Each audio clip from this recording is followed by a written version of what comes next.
Butte County Economic Development Corporation has attended several meetings over the past 6 months, where state officials are seeking the stories of business owners in the Golden State. The most recent meeting, held in Chico, featured the newly appointed Kish Rajan, the director of California's GoBiz Economic Development Division.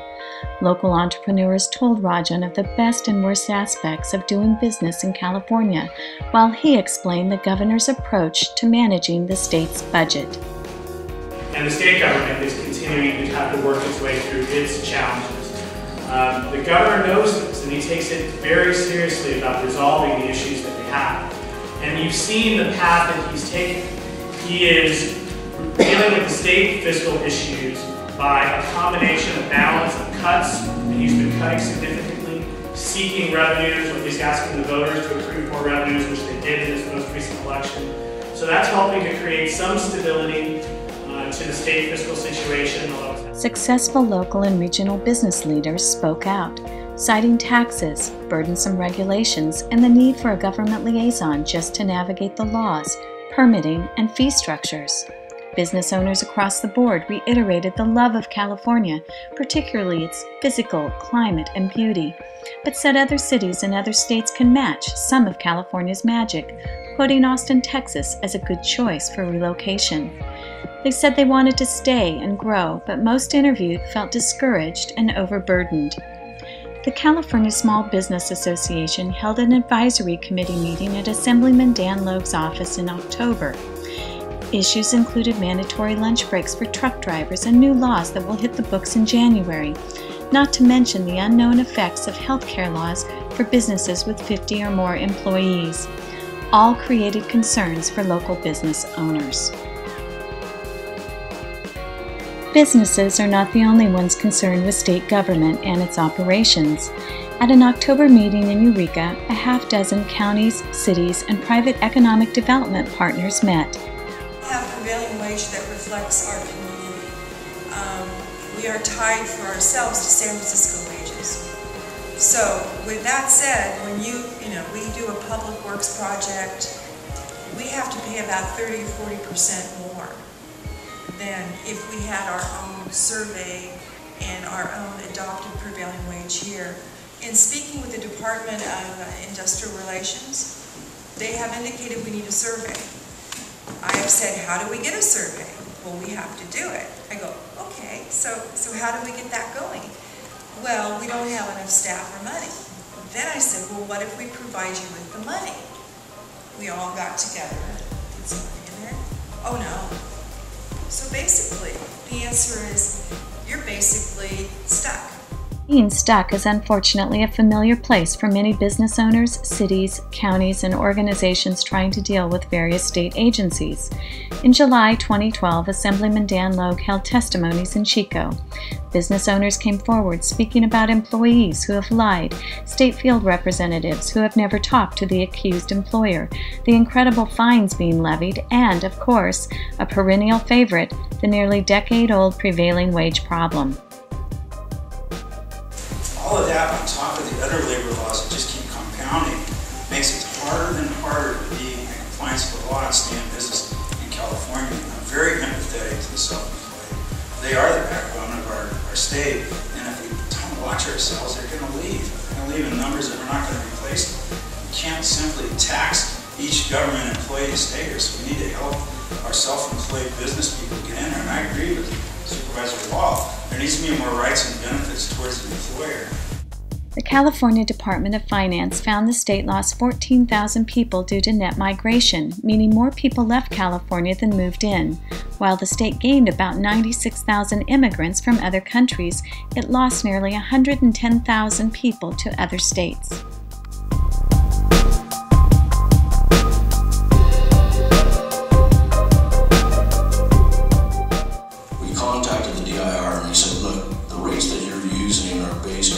Out of Sacramento and the Bay Area. And further, it looks at us like you're just taking the collective bargaining rates that the unions have negotiated in those cities, this thing called mobile rates, and you're applying those to Butte County. They have no relationship to our workforce or our wages here in Butte County. The DIR readily acknowledged that and said, well, do a survey and prove that different, which we did.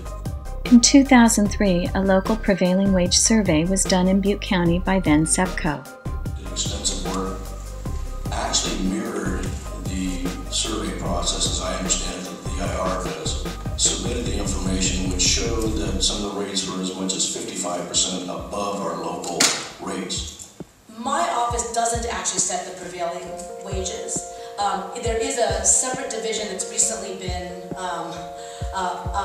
collapsed, it partly out of streamlining of government, and so I do know who to talk to about your concern, which I pledge to you I will do as soon as, as early as tomorrow. I will let the person who's in charge of setting the prevailing wage rates know what you have said. And for us, in a community that is all of our communities are struggling, especially with the demise of redevelopment. We need some of that relief. We need to be able to maximize the money and the funds, short funds that we have to make projects move. Rural communities are not only underrepresented in state government, but at the federal level as well. U.S. Secretary of Agriculture Tom Vilsack said as much at a recent meeting in Weaverville, where he was quoted as saying, "Do they think about the rural contribution when they look at their food? If they understood it, then rural America would be more politically relevant. At what point will it become a wake-up call for the rest of the country?" As rural California struggles to become more politically relevant, the state struggles to retain businesses that are laboring under heavy taxation and cumbersome regulations while policing its own departments. GoBiz is a step in the right direction, but how does such a small department make a dent in a state that has the 8th largest economy in the world?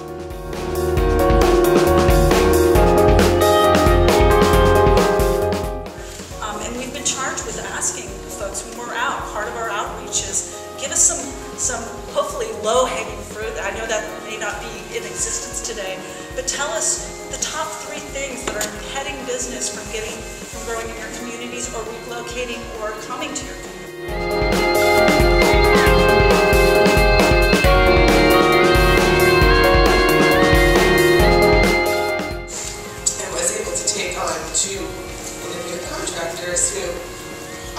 I called the IRS to find out how you do it and how you do a 1099. I went to my CPA, he taught me how to do it for my taxes. That is called rent and in the taxes and sublet. I mean, I went to everybody. I thought 2 of my friends who own hair salons in town. How did they do it? I went everywhere. I thought I had covered my tracks. Laws around independent contractors were so complex that even regulators couldn't explain them. Goulart ended up paying attorney fees and settlements totaling $9,000.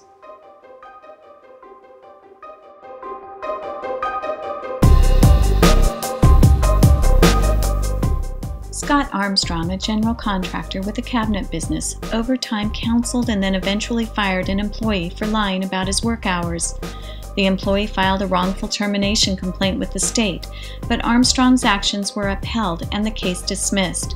The employee appealed and the decision was overturned.